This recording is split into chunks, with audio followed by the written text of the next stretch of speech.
Sveicināti! Ir 12. jūnija rīts un mums jāatvadās no brīnišķīgās pludmales un kempinga. Bet man ir jābeidz stāsts par Kalmāras uniju. Tātad ir 1520. gada rudens. Kristiāns II ieņem Stokholmu un izsludina balli. Viņš pirms tam pasludinājis ir amnestiju visiem Stena Stūres atbalstītājiem augstmaņu vidū, un tie tiek uzaicināti uz kopēju pasākumu. Viss ilgst vairākas dienas, bet 8. novembra vakarā armija noslēdz balles durvis un tiek apcietināti vairāki no bijušajiem karaļu pretiniekiem.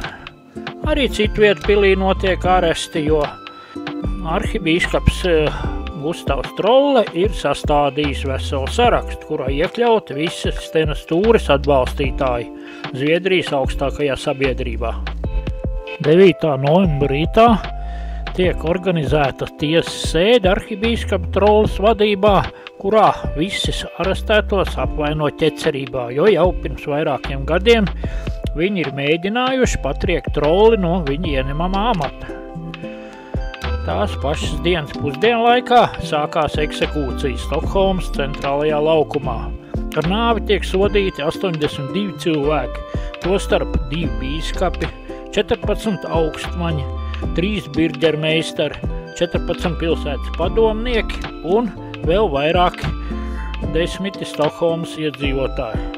Šie asinsdarbi kļūst par pamatu zviedru un dāņu savstarpējam naidam, kurš ilgst vairākus gadu simteņus.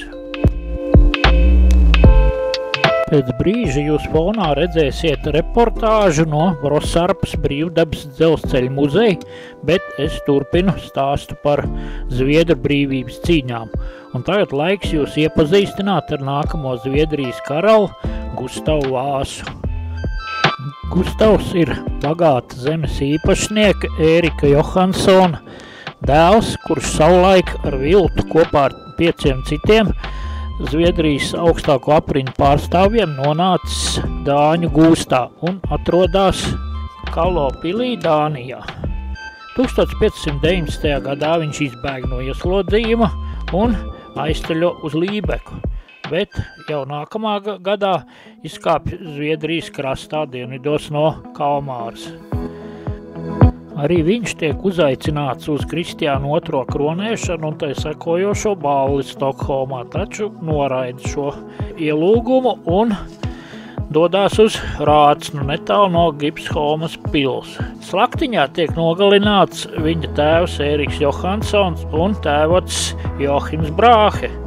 Gustavs saprot, ka pareizi izdarīs, nepieņemot ielūgumu, un viņam draud briesmas joprojām, tādēļ viņš dodās uz Dalarnu. Dalarnā Gustavu uzņem visai vēsi. Viņu turpina vajāt Kristiāna sūtņi, un tādēļ viņš nolēma doties tālāk uz Norvēģiju. Bet pa to laiku Dalarnā sāk izplatīties ziņas par jaunajiem nodokļiem, un naids pret Dāņu virsvaldību pieauga. 2 sūtņi no Dalarnas ar slēpēm panāk Gustavu un pierunā viņu vadīt tautas sacelšanos pret Dāņiem.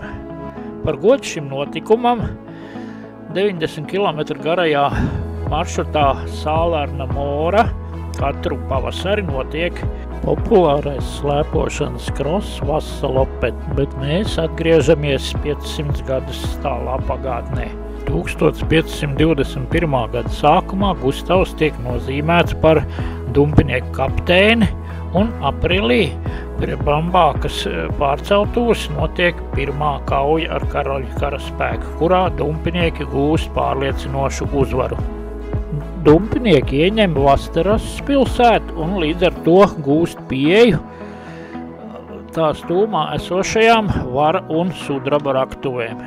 Šis panākums nodrošina resursus un atbalstītāji sāk plūst pie Gustava platā straumē. Sākās sacelšanās Gotalandē un augustā Vadstenā Gustavs Eriksons tiek pasludināts par Zviedrijas reģentu. Šeit nepieciešams neliels paskaidrojums. Agrajos viduslaikos Skandināvijas monarhi bija vēlētas amatpersonas, kuras ievēlēja tā saucamā valsts padome.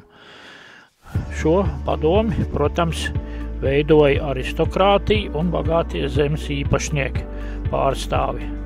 Padoms bija arī tiesības atcelt no amata valdnieku, ja tā neattaisnoja uzticību.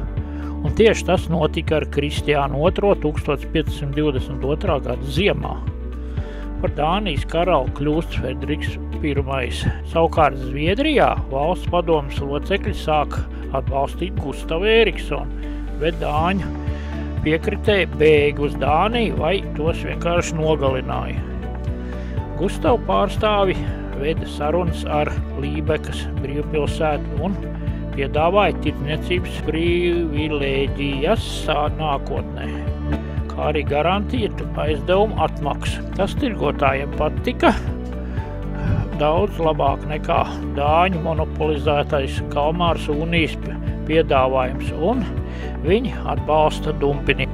1523. Gada sākumā dumpinieki ieņem vairākas nocietinātas pilsētas, apvienoto spēku uzbrūk Skānijai, Halandei, Blekingai, Bohustānai. Tā paša gada jūnijā Strongnāsā Gustavs Eriksons tiek ievēlēts par Zviedrijas karali. Līdz ar to pienāk gals Kalmāras jūnijai un Hanzas pilsētas tiek atbrīvotas no tirdzniecības nodokļiem Zviedrijas teritorijā. Zviedru neatkarības karš ir beidzies. Šajā sakarā mūsdienās 6. jūnijas katru gadu tiek atzīmēts kā Zviedrijas nacionālā diena. Līdz ar to ir beidzies mūsu stāsts par Zviedru neatkarības cīņām, un mēs pateicamies jums par uzmanību.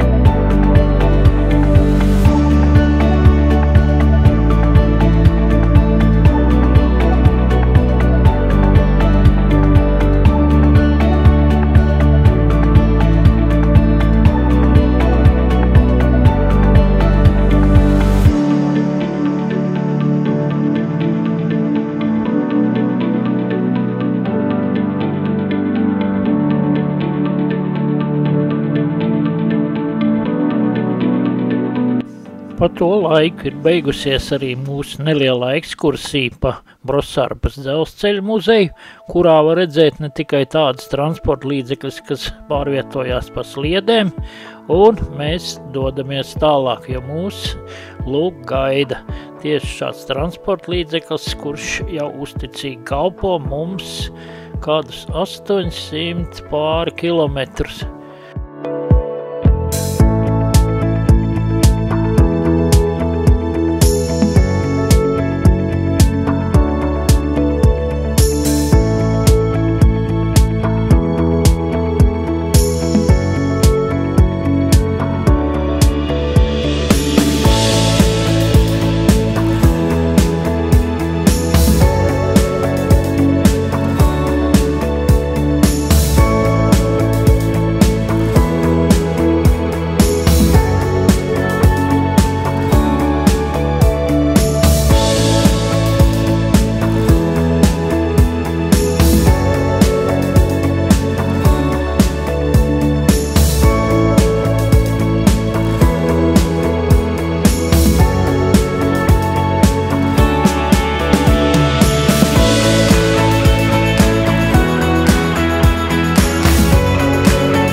šodien mums tāda ekskursija diena, un es jums piedāvāju ieskatu vēl kādā interesantā vietā.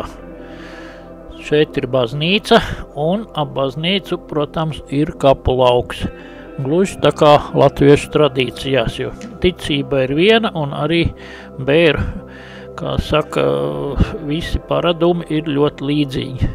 Es gan nezinu, kā šādā vietā, kur pamatā ir granīta klintis, var kādu kapa vietu izveidot, bet, zviedri to visu dara. Un arī tāpat tās kārtojās viss pa dzimtas kapa vietām, un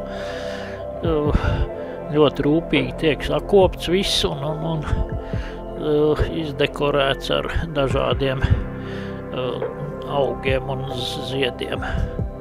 Starp citu, kapsētās vienmēr var atrast ūdeni. Ja kāds gadījumā brauc un paliek bez ūdens, tad jālūkojās, kur ir kalna galā baznīciņa, un skaidrs, ka tur varēs dabūt. Tādēļ, ja šis ūdens parasti ir pieslēgts komunālajam ūdensvadam, viss apdzīvotās vietas, bet ja tas nav dzerams, tad par to ir īpašs norādes. Tā kā, to var mierīgi ņemt vērā un paļauties uz to. Tāda ir zviedru apbedījuma kultūra. Šeit ir pārsvarā militāristi un garīdznieki. Vienkārši tādā it kā brāļu kapā.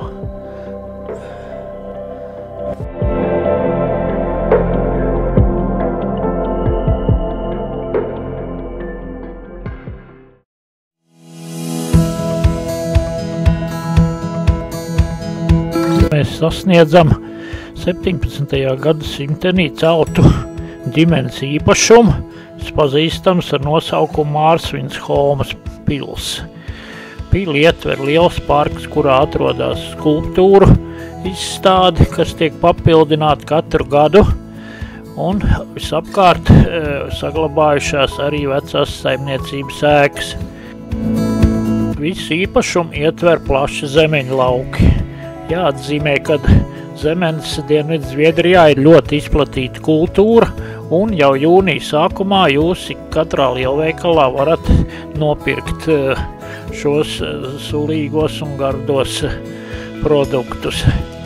Arī šeit netālu no piebraucamā ceļa ir telpa, kurā ik viens var iegriezties un paņemt sev līdzi kaut ko desertam.